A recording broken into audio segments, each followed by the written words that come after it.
Hey everyone, welcome to Denver. Excited to bring together so many leaders from across the CoinFund portfolio to talk about stablecoin powered payments. I'm George, I'm a principal at CoinFund, and I'm looking forward to the conversation today. As we know, the original vision that Satoshi had for crypto was a decentralized payment network, and today that has really found a foothold with stablecoin powered payments. So today we want to talk about a little bit about how your companies are building in the stablecoin powered space, and also get your perspective on where the market's going forward. So with that being said, would love to have you all introduce yourselves, tell us a little bit about yourself and about the company and how you guys are building in payments. Start here. Sweet. Yeah. My name is Rok. I'm a co-founder over at Ether.Fi. Ether.Fi is building a neobank fully on crypto rails. So I guess just a couple stats about us. We're one of the 10th largest protocols on Ethereum. We have over $6 billion in TVL. Prices are down, so that TVL number is going down. But denominated in ETH, our TVL is at an all-time high. So things are really good. As far as stablecoins go, we have one of our products is a credit card where you can spend stables through a Visa credit card. You can also borrow against your Ether BTC, and we basically automatically transfer those to stables, so you can just keep spending. Yeah, looking forward to chatting, and I think it's a super, super important topic to talk about right now. I'm Phillipp. I'm the founder and CEO of Li.Fi. Li.Fi is an orchestration layer for the whole DeFi space. Essentially, any top-level application looks at the space, looks at hundreds of blockchains, thousands of assets, interoperability solutions like cross-chain bridges, but also different kinds of exchanges. So it's really hard to enter the space without having hundreds of APIs to implement. We do that as a company and all the data products around that for analytics and customer support tooling. As such, we are doing $5 to $8 billion a month transaction volume. We are powering over 800 B2B applications in the space, from a Robinhood, MetaMask, Phantom to a Ledger, Fireblocks, and others. And for us, obviously, stablecoins are super interesting. There's exponential fragmentation in stablecoins, but also RWAs as TradFi is coming into the space. So this is where we are positioning us as that orchestration solution for everyone. I'm Ryan, co-founder and CEO of Dakota. Dakota is a stablecoin infrastructure platform. We make it easy for you to build fintechs, neobanks, PSPs on our regulated APIs. We also work with enterprises. The platform can be broken down into a few different areas: orchestration or money movement, where we make it easy to move dollars in and out of stablecoins and other assets; custody, where you can store your funds; as well as issuance, so you can create your own. And we wrap all that together in a way to be able to build very quickly. And so we have folks who have built neobanks in the course of 9 hours on top of APIs. And we spend a lot of our time thinking about how we can continually kind of improve those services, where we're building more around treasury management and more complex kind of payment workflows on top of those like baseline primitives, and also providing a global compliance program, so we can make sure that we are building compliance into the infrastructure. And so that the way people can build fast is by allowing us to take care of that for them, and then being able to ship their products globally from day one. Awesome. Well, thank you all for the background. I think it's super exciting to hear from all of you guys, all the different areas that are within stablecoin powered payments and all the different customers that you guys are serving. You know, whether that's consumers, whether that's businesses, whether that's serving people who traditionally have spent more of their time in Web 2, or whether those are crypto natives.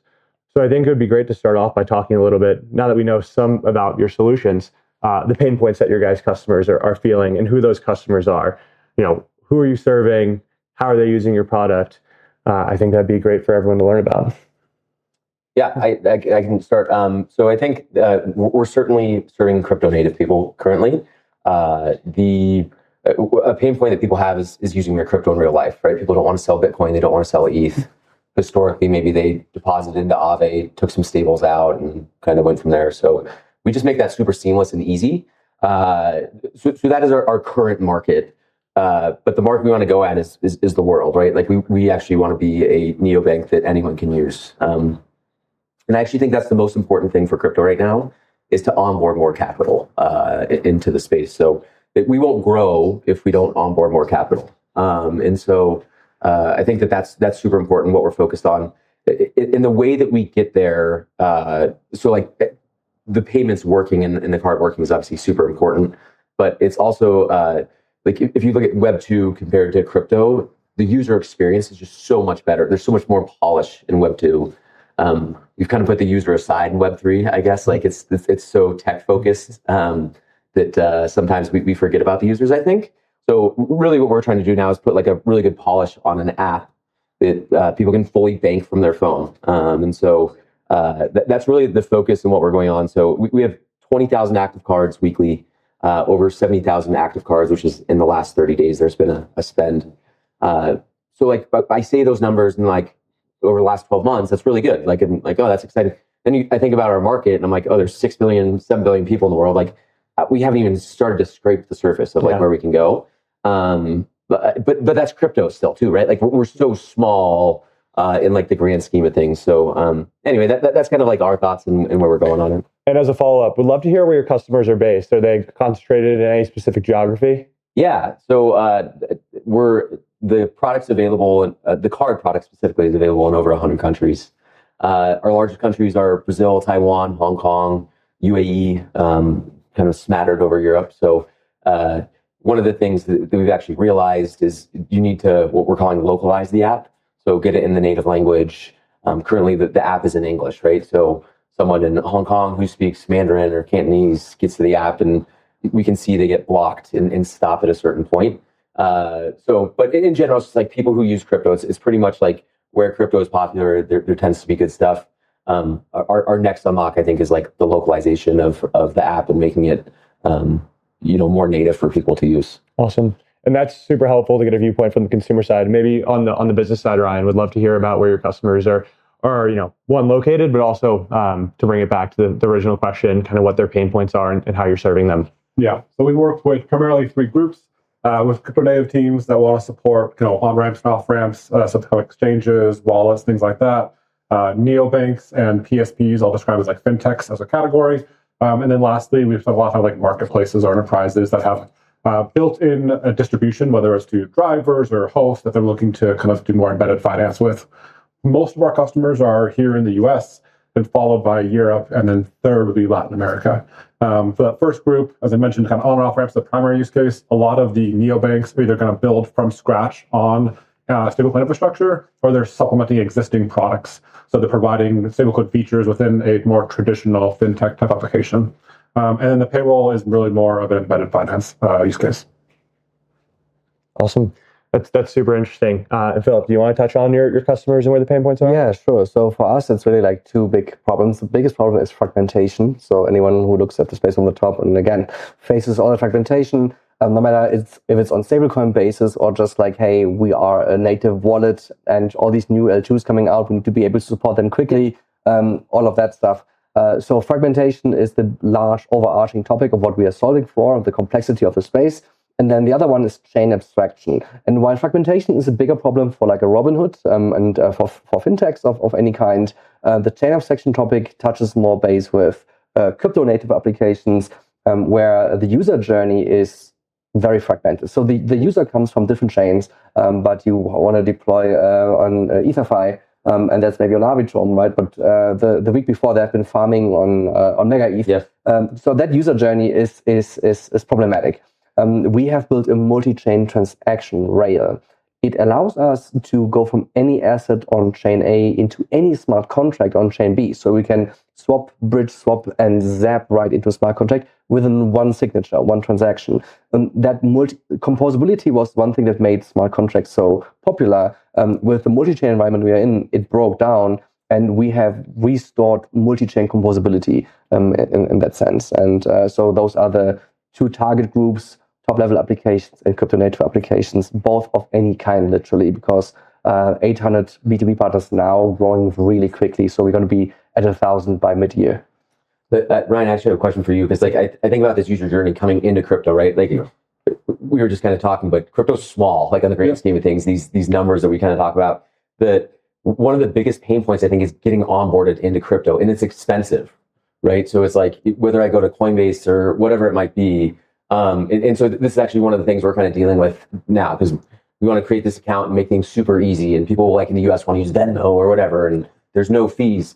But on-ramping right now for us, like if you connect your bank account and come in, it's like 20 bits. Sure. And so if it's small size, that's okay. But like anyone who's moving in size, like it's super expensive. It's kind of like a fixed rate. Like, do you think those rates get compressed, or like why is it so expensive? And I think that's down a lot from I think we've seen a lot of progress there over the last couple of years. Like I think not too long ago, I would have said it probably started at like 40 to 50 basis points. Now it's down to, let's call it like 10 to 20. Yeah. And of course, like volume helps that. The more volume you have, payments is a volume game, the cheaper it'll be to move money around the world. Yeah. I think there's two ways which you can like dramatically offset that.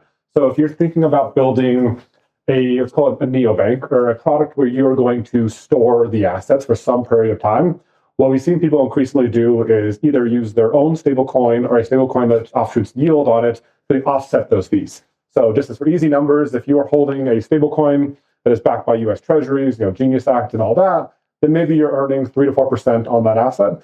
And so therefore, if you need to pay out 20 basis points as a neobank, you might be willing to cover that, knowing that that'll help kind of grow your volume. Before long, it's 10 or 5 basis points, let's say. But you're making 300 basis points on the asset. And so your user experience is in your control. You can decide to pass all that up to the user. You can decide to eat all that and say, hey, I'm just not going to give you the amount of rewards as you might otherwise. But we've seen a lot of people take that approach because of the massive difference between the kind of transfer fees versus the opportunity on the yield.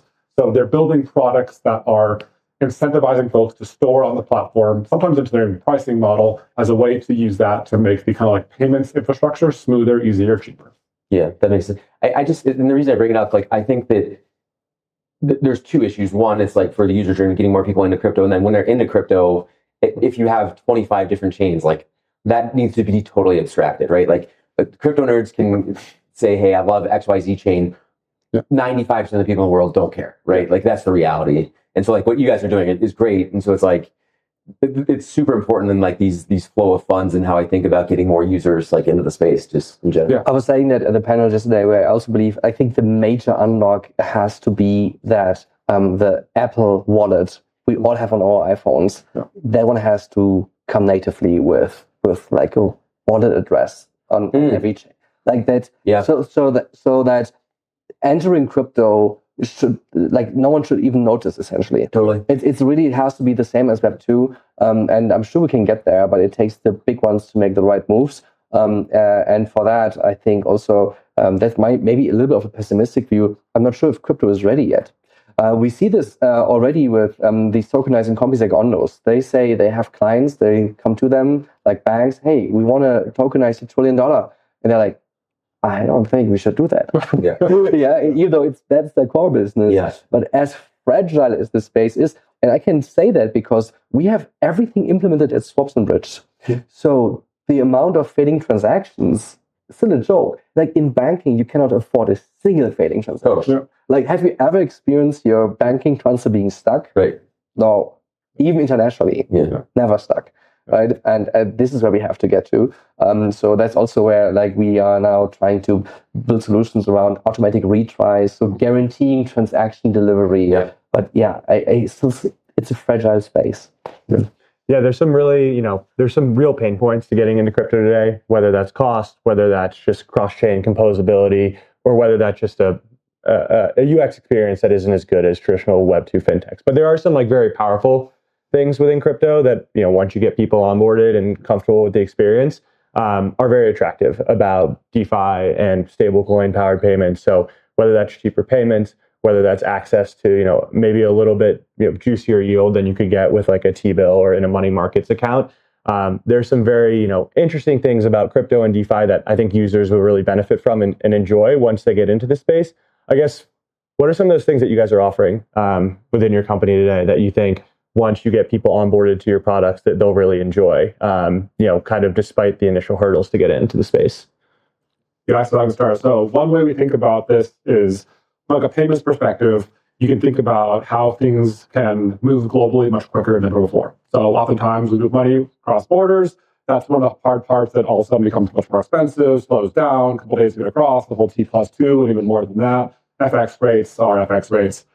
Crypto allows you to build a slider model where you can kind of have banking relationships in parts of the world and therefore use crypto rails as a kind of stablecoin sandwich, if you will, to be able to move money very quickly. So, for example, I can take money in here from the US, run crypto rails to a bank partner in Europe, flip it to a euro, and all of a sudden I skipped the kind of correspondent bank network, if you will, and to save a bunch of money and speed. That can all happen same day with a bunch of real-time payment networks these days. I got a question for you on this. So since Dakota is running on stablecoin rails, And I will say, I think we are definitely ready for payments. So crypto is definitely ready for payments because that's doable. Yeah.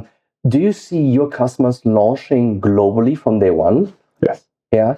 Is that the game changer? So I'm wondering. And so I think there's Do you have the licenses then? Or like, Okay, got it. Yeah. So I think there's two ways in which you can launch globally. And globally, just to kind of like put this in context, is like, yeah, you can launch in what's called 100 plus jurisdictions. Wow. And you can take a couple ways from a compliance perspective to do that.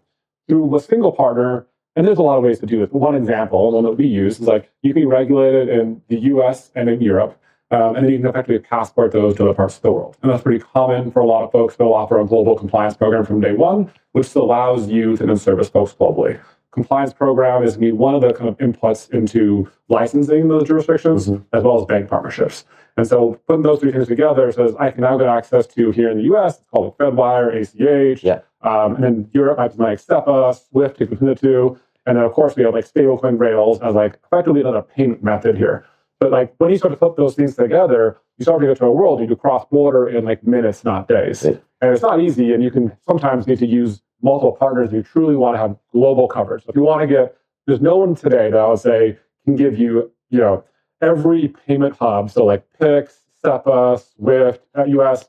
And so if you are truly doing everything, you're probably using more than one partner. But a lot of folks like us are aspiring to kind of get there and go throughout that global coverage. So on that, are you guys, if someone spins up with you to do that in minutes, is Dakota the business of record then, and they like build on top of you, or so the due diligence on the business, or? Yeah, so we will, the customers that come to us, we will KYB them or KYC them as an individual, but then we hold the program and the licenses for the bank partnership.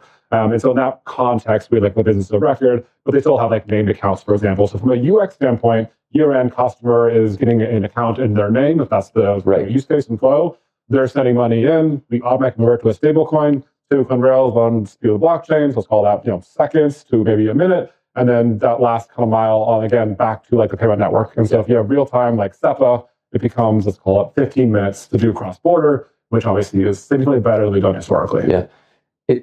One of the things we're running into, FX fees are a challenge for people, right? So like we're mainly denominating US dollars, paying euros, it's 1%. People want their IBAN set up, their SEPA, whatever, right? So it's figuring out how we can get different currencies so people don't run into that FX issues. People are very FX sensitive.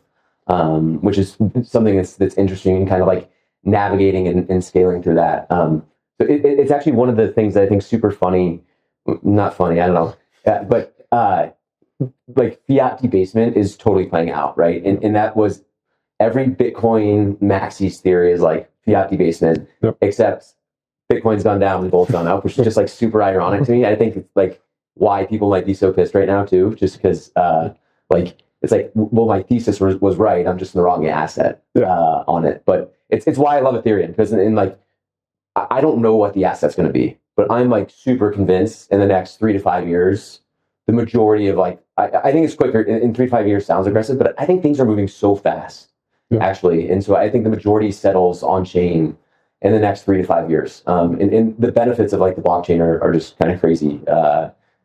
Just on kind of like what you're saying there. So. I think we see a lot of these transactions that are staying on chain, which is like, I think for a lot of people, myself included, like the end game is like, you shouldn't have to get back into dollars. It might take a while for it to play out, but you're seeing accepting stable coins as well as like payouts in stable coins. It's not hard to imagine they that have like network stuff going on, but they're like, well, you might need to kind of get some back into fiat currencies, but the bulk of your business, the bulk of your savings will stay on chain for a period of time and maybe for the kind of foreseeable future.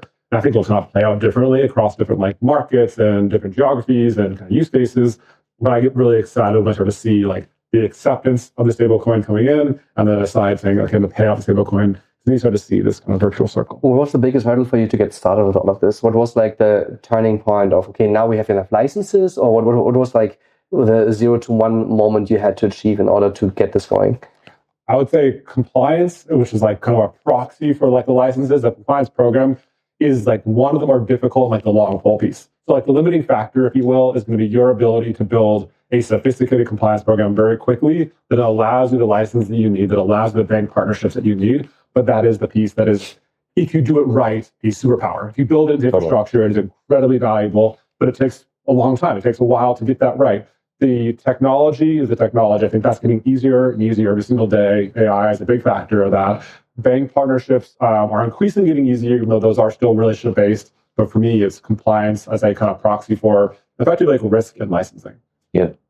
It's our credit card BIN sponsor is Rain, and that's they have the licenses with Visa to kind of let us move forward. So it's like those are very valuable things, I think, in crypto and allow you to kind of get moving very quickly. And speed matters in crypto. You'd mentioned it. I think the original question was like, what product do you think is like amazing for people that you have? And so for us, I actually think it's lending. So and what I mean by that is currently you can put Bitcoin, ETH, or your stables on there. We have 3 different products. Our staking products earn like lower rewards like T-bill 3 to 4%. Then we have our liquid products take on a little more risk, but you can earn 3 to 10%, we'll call it. And then the cash product. So you can borrow, but we have a 4% borrow rate, right? So it's not the 29% borrow rate that most credit cards pay. It's a fixed 4%. And so one of the, at least like banking in the States, one of the most popular things that wealthy people do is they don't sell their assets. They let their assets accrue and they borrow against them, right? But what's called a liquidity access line at like Morgan Stanley or Goldman Sachs, or whatever. But this is for the private wealth people who have millions and millions of dollars. And now we're offering this to everyone. So you can borrow against this, pay 4% against it if you think something's going to increase like more than that. I don't think leverage is for everyone. So it gives me a bit of pause because like it gets me kind of scared on it. But we're at like a reasonable rate. Like it's not like this aggressive rate that's kind of trying to take people down. And so I think that is like what is like democratizing finance and giving people access to financial products that have not been available forever. Like for people that's amazing to me. Because like, like when you start to learn like it didn't make sense to me. Like I have to sell these shares at the S&P 500 to go do something else. And it's like people just like borrow against those actually. They never sell. Well, one of the larger VCs in the space was tweeting last week that RWA looping is going to be a big thing. Yeah. Are you looking to the RWAs? Yes, we'll definitely have RWAs. So like we're pretty agnostic to assets. Like any asset that you can bring on, we'll bring on. So we'll have gold on and like other metals like within Q1, maybe early Q2. Stocks. So we'll have stocks on there. So you could hold the S&P 500 and borrow against that at 4%. That's like a killer product. And I actually think a product that people would like onboard for just in general. On that point, I'm like very excited for like this. It feels like we're now at the place we built the infrastructure for like true treasury management and like automating some of that. And so I think we talked a lot about like stablecoins are most likely a component of that, both as like a way to kind of hold on to effectively like a tokenized dollar or treasury in this case, but also then you can roll like tokenized treasuries, other asset classes, lending. And you can put these things under one roof, and there like comes a UX kind of question again of like, okay, then how do I package them up in a way to reflect like the risk profile of somebody, and so they can opt in. But once you kind of get there, which feels like we're already there in some ways, but I imagine it's much better over the course of like the next 3 to 6 months. You'll see these products that really are very elegant, kind of like easy to use solutions based on the risk profile. I think about the kind of backdrop of like AI and what's happening right now. We get to a world where you have someone who knows a lot about you. By someone, I mean like an agent who knows a lot about you that now can help you create more personalized kind of investment strategies. And now you can take these things and automate them 24/7, 365 with an informed, almost financial advisor, if you will. Yep. That's going to happen at a fraction of the price as what someone I paid before.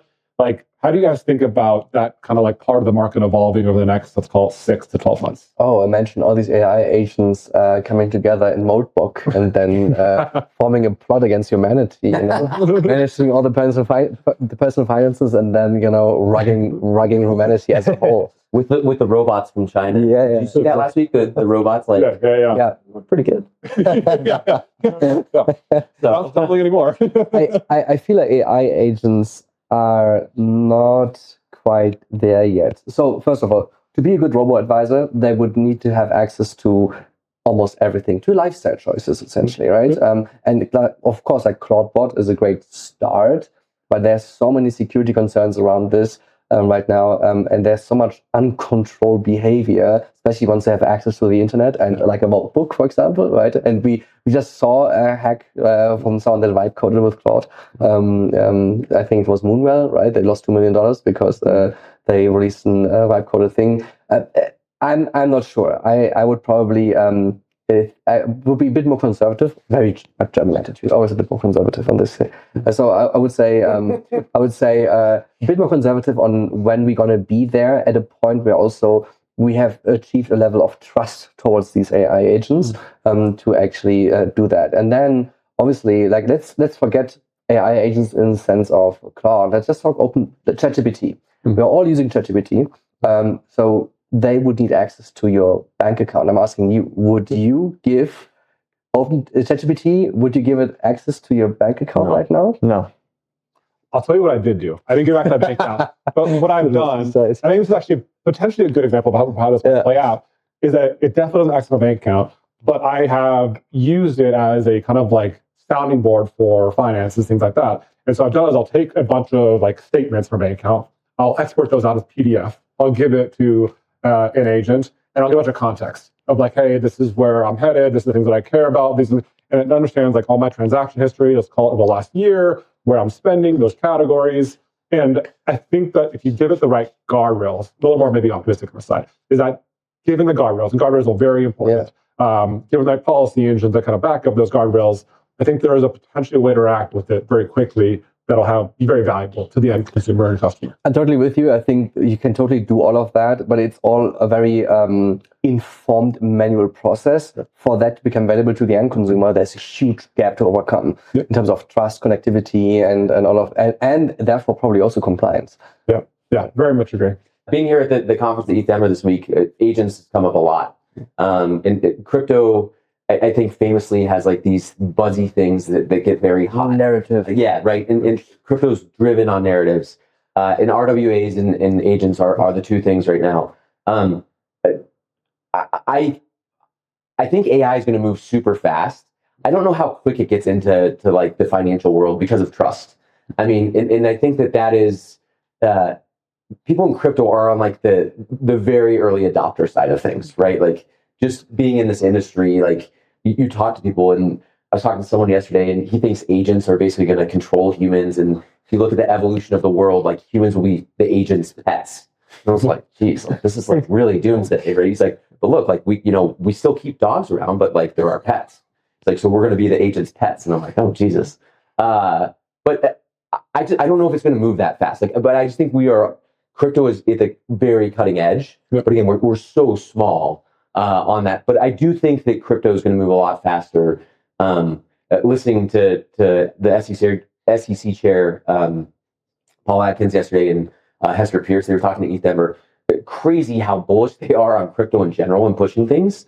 Like almost more bullish than me. I was like, holy cow, just like settle down like a bit. Like you're going really, really fast. But it's great. Like because we've been asking for it for so long. And they know the political system. Maybe there's a window we got to kind of like squeeze in and get things through. But they seem like very focused on getting Genius approved, and like let's get clarity out there. And so also, my gut feeling is so we see these banks hiring crypto people, right? Yeah. Hiring and acquiring. Now they will have an internal learning curve. Also with RWAs, like they're tokenizing it, they just don't know how to distribute it, for example, right? That's something where speaking of products, we think are great.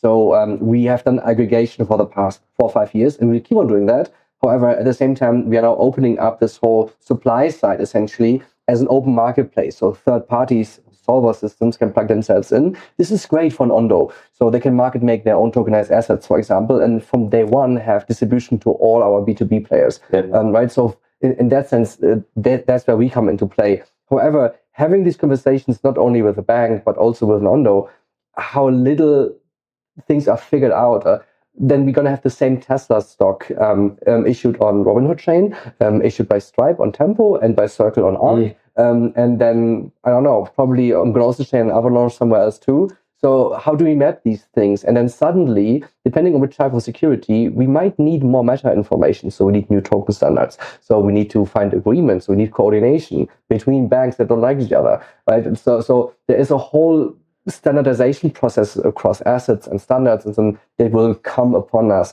There's so much more to figure out. So that's where my conservative perspective comes in, because I love to be euphoric. I'm a founder. I'm fucking euphoric. Yeah. Exactly. So I'm all in for it, and I want to push it, and it's great to see. But then also, it has taken us 15 years to get here. We should not expect things go from 0 to 1 within 2 years now. I think there will be a learning curve for these new players to come in, and the management has to make a learning curve. It's not only that we have to learn how do these bigger structures work as like a developer, for example, or PM. We also the other way around. They have to learn. I thought that would go faster, or those are the limitations of the blockchain. Oh, that's the speed actually, right? The fragility of it. So I'm totally fine sitting out another 10 years on this, and we will. And that's my take. Yeah. And quickly on the agents, it's super early. There's so many things that need to be established, whether that's guardrails, whether that's like know your agent frameworks that don't exist within the financial compliance system today. It's super early, but it is a very exciting category that could take off very quickly. I guess one question that I have for you all is, why will agentic payments happen on blockchain rails? Why is crypto and blockchains uniquely suited for this use case? And why will agents transact on the blockchain versus on traditional financial rails? I can give a quick one here. I think about potentially there's like two categories of transaction. It comes like agentic commerce, if you want to call it that. One would be when an agent needs to go buy something or needs to go pay for something that is like machine to machine. So I'm going to go pay for a request to an API. You guys saw recently, I think it was like Stripe put out like the X402 example, where the API request, the data coming back was like gated by like pinning a penny, like a stablecoin, for example. But like you can see a bunch of use cases where an agent is going to say, hey, in order to accomplish the task, I need to get some like data from an API, so I'm going to go pay for that. I think there's a really interesting use case for like stablecoins, not because it's effectively, it hits all the things that stablecoins are good at. They're micropayments, they're global, they're permission, like all that stuff kind of fits very squarely in there. I don't think it's necessarily like a foregone conclusion, but it would make sense to me for that to be kind of on stablecoin rails. The other is going to be when an agent needs to go pay at like a storefront necessarily. So it needs to go to an e-commerce site to buy something for the person that is like directing it.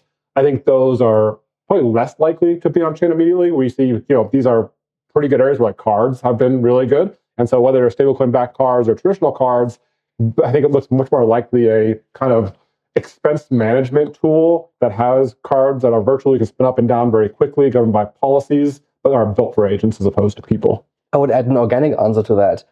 What do blockchains have access to today? It's a blockchain. It's permissionless. So as these systems are growing and learning, they're simply learning from the get-go to learn blockchains, which they can't learn to use banking. So, and as they are able to learn in the future, they will see the difference. Oh, suddenly, wait, this takes 24 hours. This is instant. This costs money. This is for free. So it will not make change to migrate to the old system. At some point, they're going to get access to the old systems, but an AI is smart. They're going to use the system of at least like the most efficient one, obviously. So just purely organically, they're just growing up with blockchain. I only to add, I think it's a really good point. I think if you think of it from the lens of the agent, like the system that is like effectively built for it is like the blockchain and like stable coins and things like this, where you're saying like, if I need to access something 24/7, 365, I want to do all these things. These are all properties of the blockchain. And if I were to evaluate that versus something else, it makes a lot of sense that they would kind of lean towards that and then figure out the right like payment method, whether it's a card, whether it's stable coins through and through to accomplish the task at hand. But the underlying infrastructure, it feels hard to be convinced that's better suited in like a traditional finance system. An anecdote to that in terms of AI agents trying to be efficient, there are lab researches where they essentially let two AI agents start having conversations, and they start in English, but over time they're building their own more efficient language. And that just speaks on how AI agents operate. Right? They can say the same with less. They're going to do so, and I think that's just like it's an optimization problem, right? And so that's how they're going to optimize everything they can optimize. Yeah, blockchains have been more efficient tech, but some of the hurdles that we talked about earlier have really stopped humans from interfacing with it.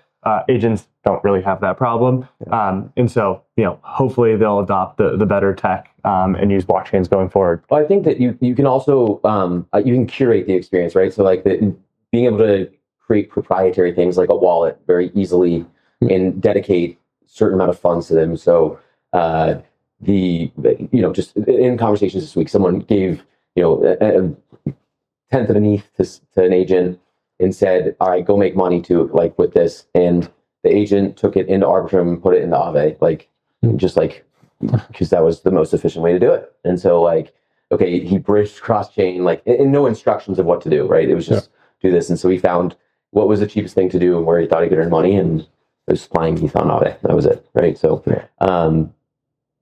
but now he's kind of opening up, and that wallet has 0.1 ETH, and the agent created the wallet, right? The agent literally just created it. So that's its wallet, and he was worried about getting money back, but the money got sent back. He asked for some money back, whatever. So it's I don't know, it's kind of crazy. It'll be fun to experiment with it, but blockchain is the only thing that can win here, I think, to be honest. Yeah, awesome.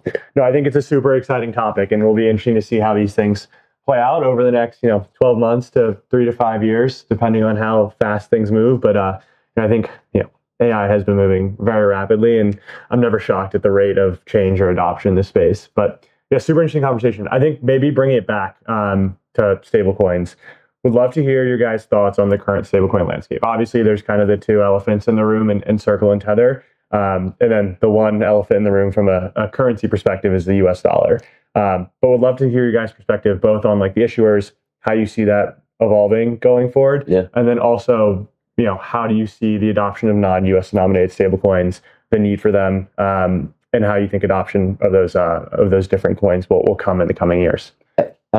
I think there's one other elephant in the room, and that's the definition of a stablecoin, and what a stablecoin actually is. And I actually think, if you go back to 1010, a lot of this was could be credited to a stablecoin that was not really a stablecoin.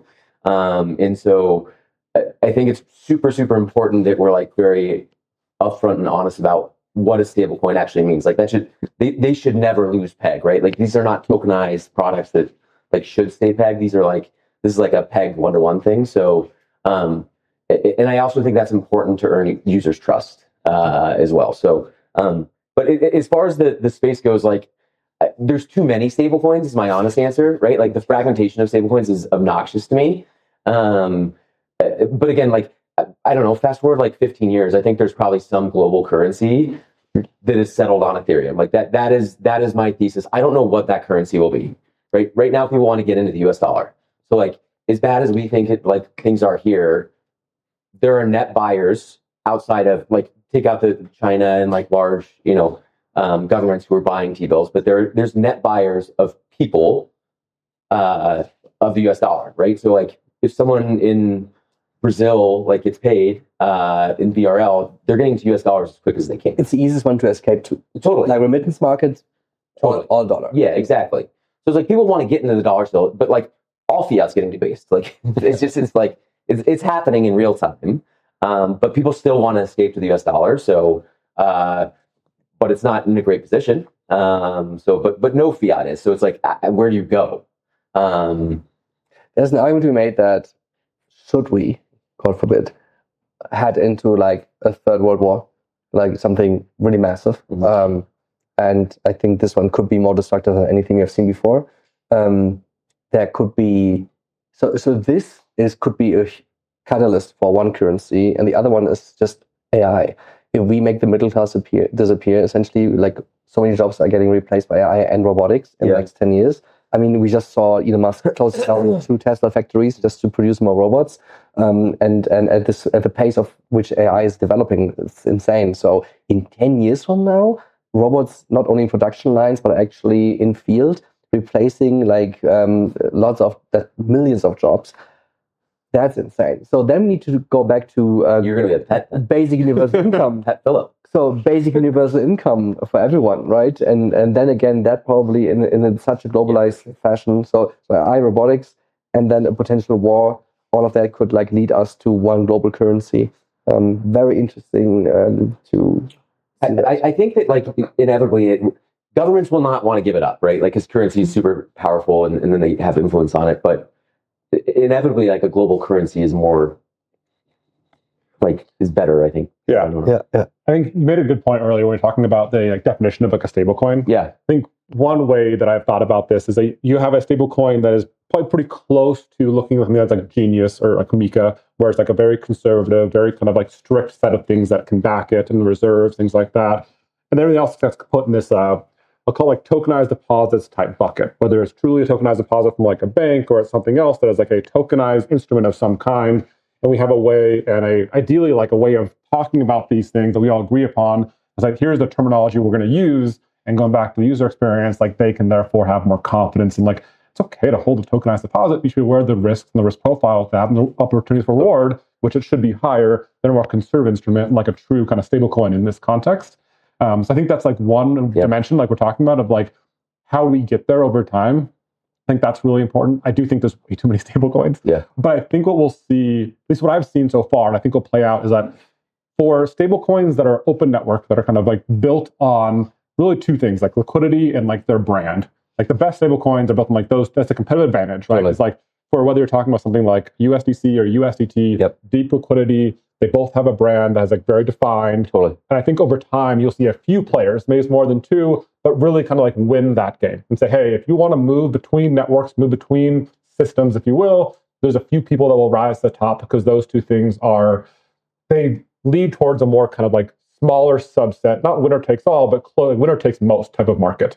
And then I think what you'll see is thousands of stable coins that are used within applications and systems, but are effectively closed systems, whether it's interbank stable coins, whether it's a tokenized deposit for a bank. But these aren't really meant to be going from system to system. If you want to go from one bank to the next system to a fintech, for example, there's someone either at the bank or behind the scenes, a third party, that's flipping that from a tokenized deposit to a, let's call it, stable coin that is interoperable, running that across the rails and flipping it back again. I think those are kind of the dichotomy we see. Yeah. I also believe that as long as fiat exists, we're gonna have hundreds of thousands of stablecoins, and that's totally fine. I think that stablecoins ultimately, like the fragmentation of these stablecoins, all of this is just B2B plays.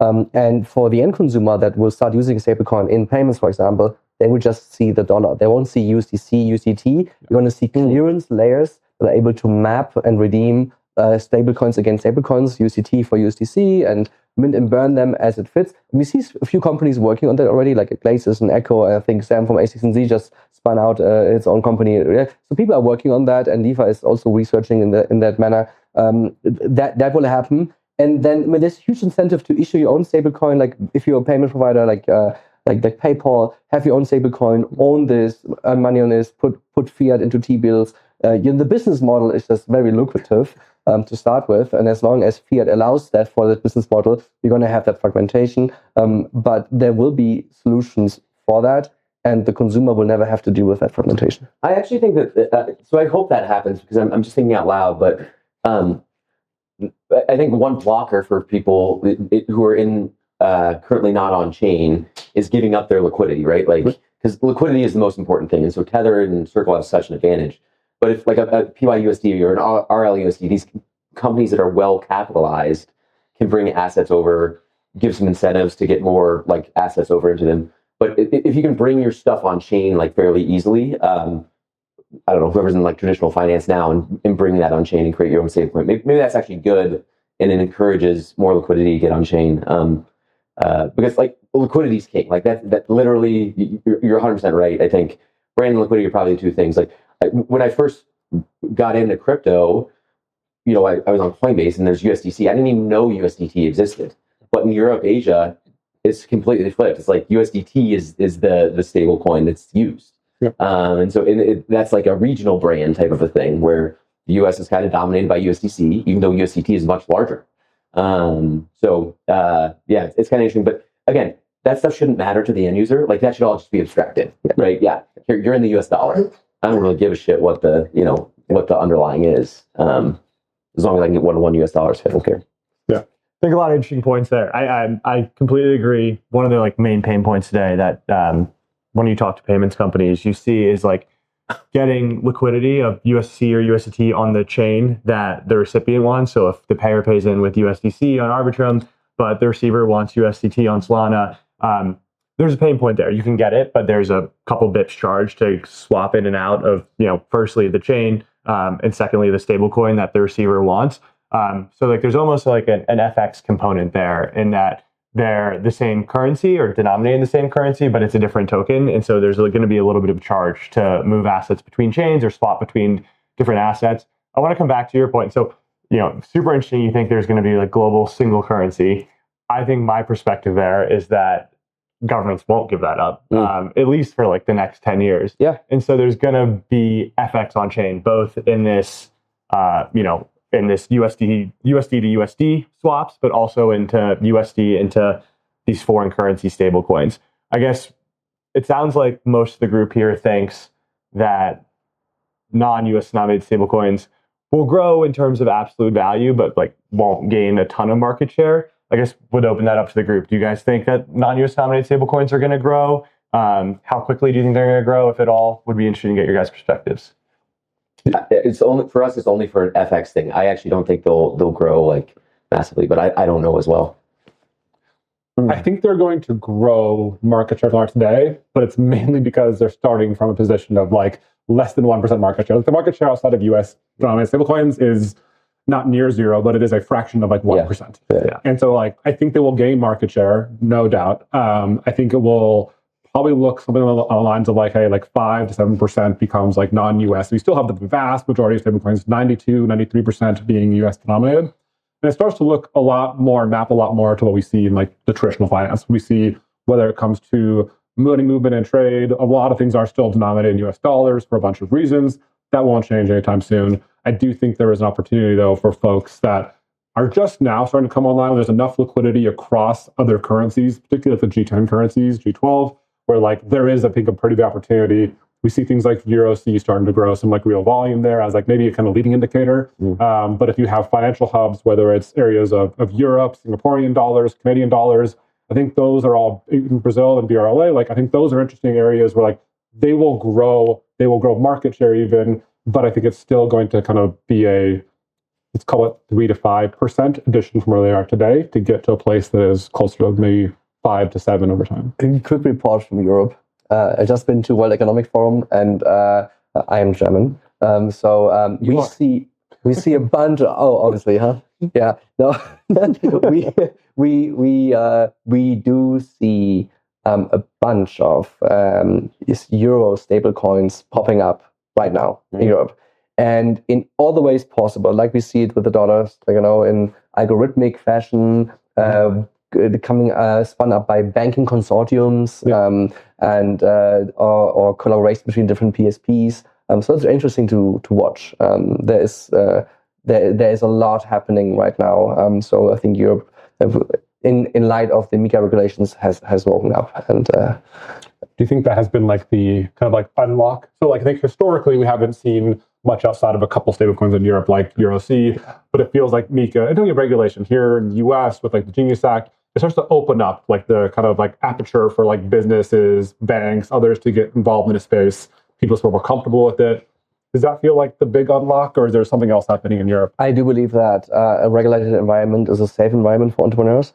And Europe historically just has a very different attitude towards innovation. Consumer protection comes first. And that is in some way healthy, in some way not, depending on which lens you put on. And MiCA regulations has been a great unlock. Probably didn't shape out as most entrepreneurs in the space would have envisioned it and hoped for. Neither does the Genius Act, right? But it's a start. It's baby steps. Again, politicians also have to learn, understand, and they take risks as informed as they can, as informed and understood as they can. Yes, that has been a major unlock for sure. But then obviously also the competitive pressure from what we see in the US with the stablecoins and the proliferation of crypto in general. Yeah. Do people in Europe get into USD, or do they just hold euros? Like crypto people specifically, I guess.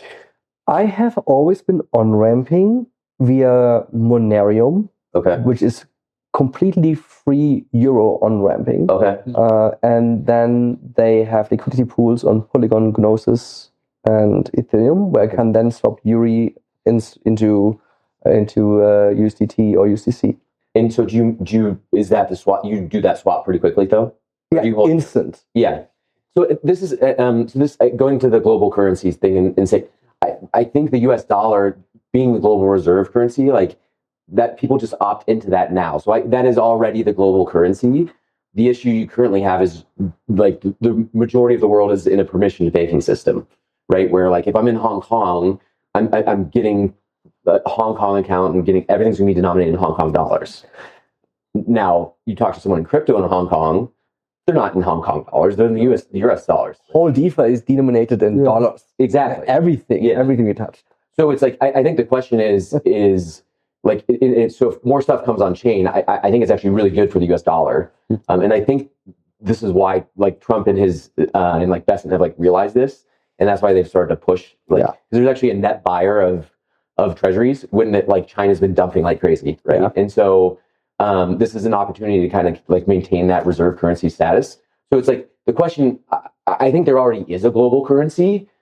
The question is whether or not it's US dollar in 10 years or not. I think that's the bigger question. And I don't know that answer.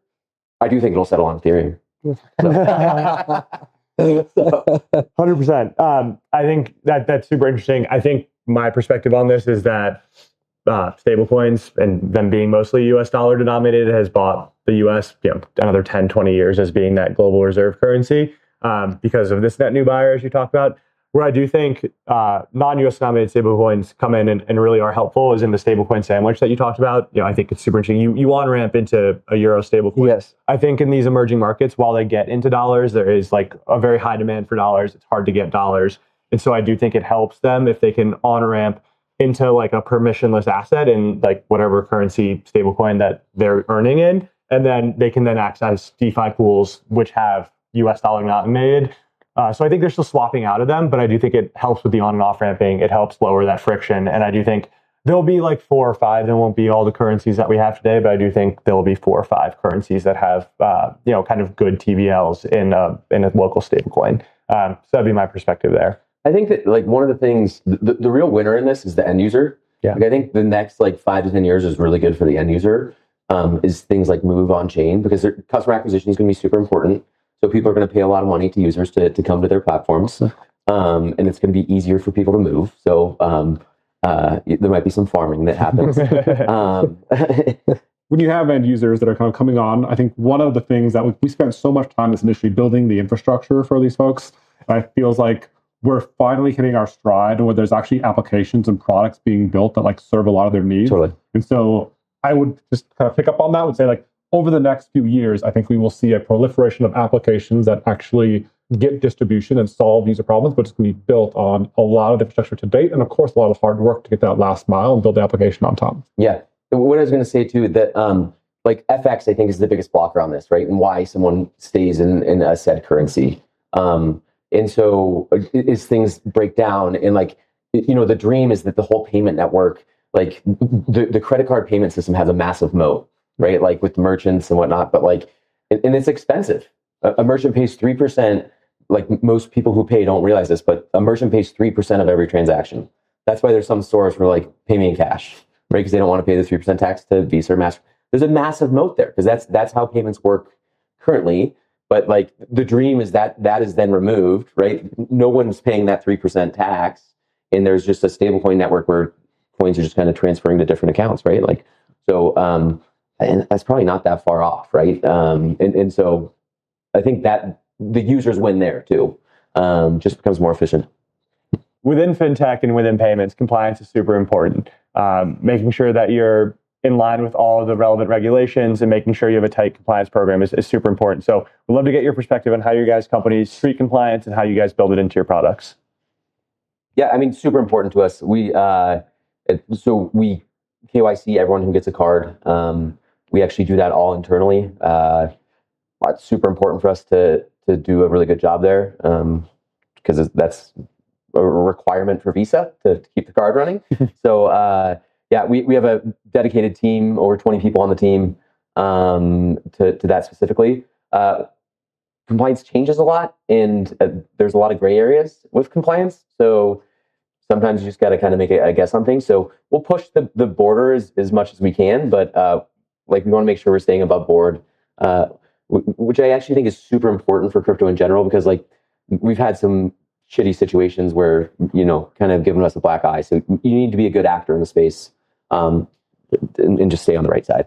So that's how we do it. Yeah, for us as well, because it gets more and more important. For once, we have almost saturated the market in crypto, so we need to sell to TradFi now. That changes the game. We are a pure technology provider for now, which means compliance starts for us on the security side rather. So SOC 2 compliance, for example, is something we're tackling. Then at the same time, though, we are obviously looking outwards. Where would we have to be in a year or 2 years from now? Which kind of money licenses would be relevant? When would that come into play? So we have an internal legal team now that does nothing else than looking into this whole topic and setting up a legal compliance roadmap. Again, we are a technology provider. We don't have to address this right now, but obviously we're looking heavily into it because also this company will have to mature at some point into something bigger. Yeah, so to discuss, Dakota is a regulated company. So I think about compliance as ultimately a risk function.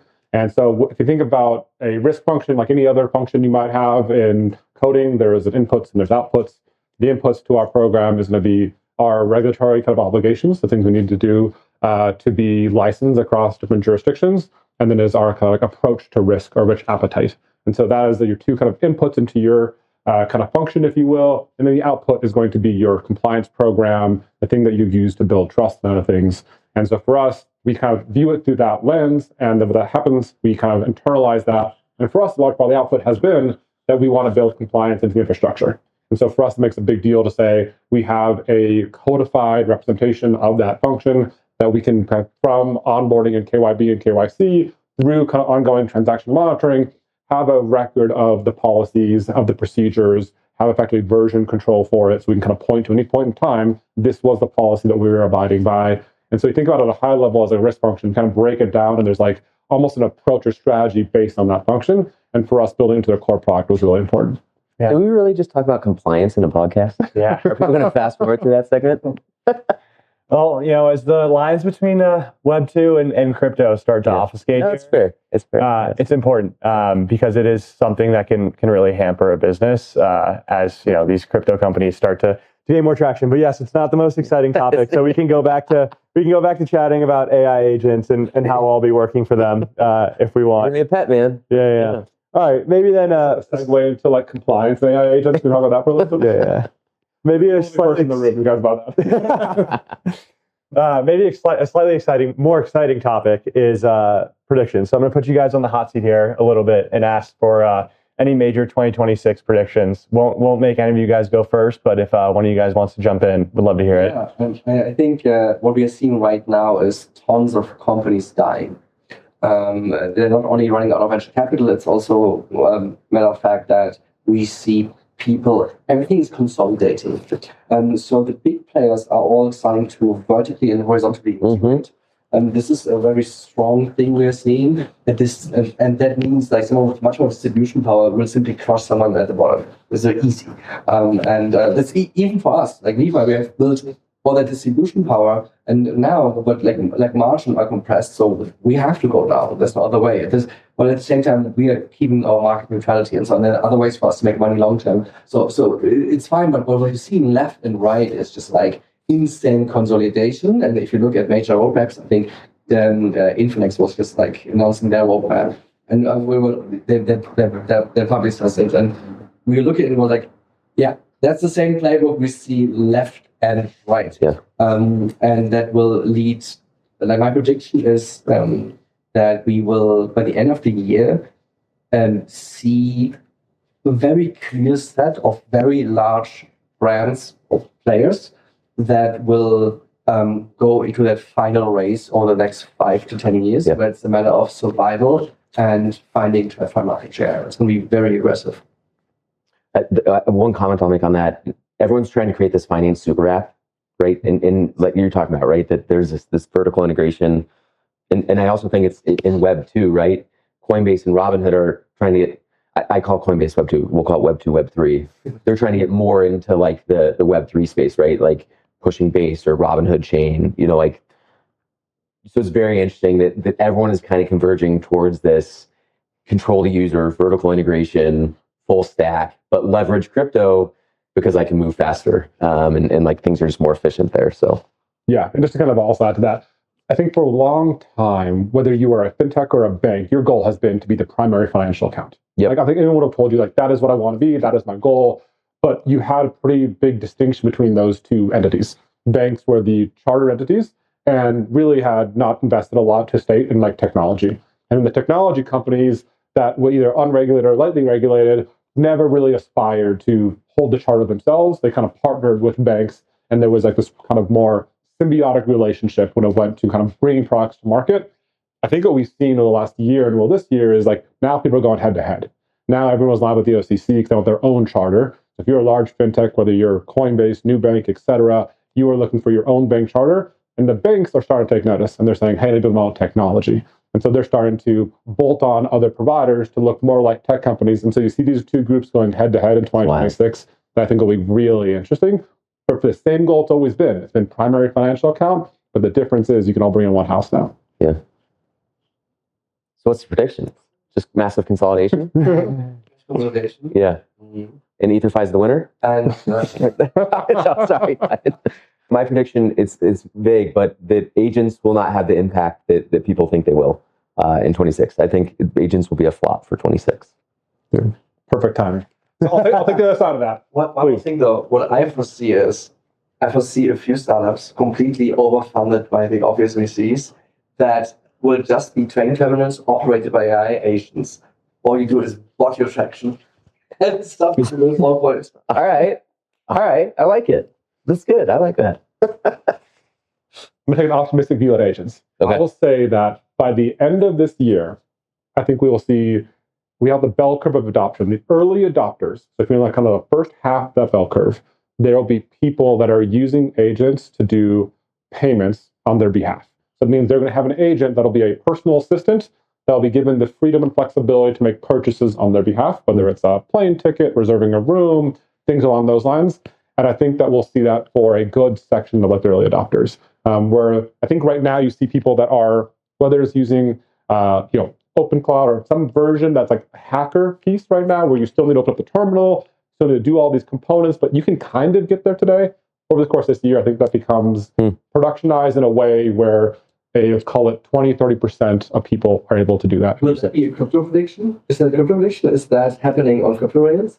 I think that's the $1 million question. I would say that I think for a lot of things that we talked about earlier, there is a good reason to believe it'll reside on stablecoin rails, given the infrastructure is there. So if it's a card product, for example, it would make a lot of sense to be a stablecoin backed card product. Maybe the major growth catalyst for crypto is e-commerce in agents, agentic commerce. That's the catalyst for crypto. There is a very good case to be made that stablecoins and crypto are, I would argue, even better suited for agents than are for people. So open up For sure. my own rent company. I am the consolidation. So when you say 20 to 30%, that's of crypto users. Is that so? That's like, Oh, I think outside of crypto. So I would say early adopters of all the people that are exploring with AI today and using AI in their daily lives with some large segment of the market. what's that? 100 million people? I don't even know what. Let's go with that. Sure. So I would say let's call it tens of millions of people will have agents that can go purchase things on their behalf. Yeah. I agree. That will happen. Right. Yeah. And that's also, obviously, OpenAI will need a way to make money, right? They want to remain that free. But then, obviously, facilitating transactions is always one. Awesome. Super interesting. Well, really enjoyed the conversation with everyone here. I think some really unique and interesting thoughts. And What's yours, George? well, my prediction, I'll cop out and just make a stablecoin market cap prediction. CoinFund to $1 million. Yeah. CoinFund to make some great investments.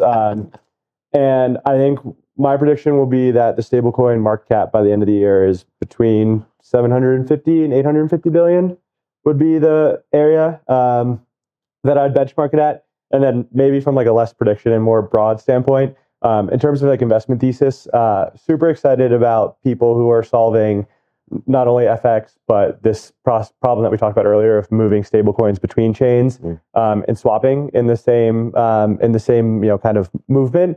I think that's a category that, you mentioned some names of companies that are going after that category. I think it's a huge problem and a problem that people haven't solved yet. And so I think this like stablecoin clearinghouse plus FX concept is a big problem that needs to be solved, and will only get bigger as we see more institutions come on chain, more people issue their own stablecoins, more non-US denominated stablecoins gain market share. I think there's going to need to be a way to swap in and out of these stablecoins super seamlessly. And so that's a category that I'm super interested in. So yeah, one number prediction, one broad thesis prediction. But I'll leave everyone with that and say I really enjoyed the conversation. Thank you all for joining. I think before we sign off, would love to hear from each of you. Any final thoughts or where people can learn more about yourself or your company? Yeah, so just go to Ether.Fi. You can sign up for an account. It takes about 2 minutes. Again, 100 countries. Get a card, put some money in there, play with it. If agents will work, our cards will work. Like there actually, you can create a separate card just for that agent and put limits on it. So yeah. Anyway, give a look. Again, Ether.Fi. For us, it's Li.Fi, very short and sweet domain. You can just self-sign up and get started. If you are an AI agent listening, we have an MCP server for you. Engage there with us. And apart from that, on Twitter, X. Yeah. So we're Dakota to XYZ. We service businesses of all shapes and sizes. So if you guys are building in the space, looking to add stablecoin functionality to your products, give us a shout. Awesome. And finally, you can follow me on Twitter at G_Christopher8, and make sure you follow CoinFund at CoinFund on Twitter. Thanks for having us. Awesome. Thank you guys.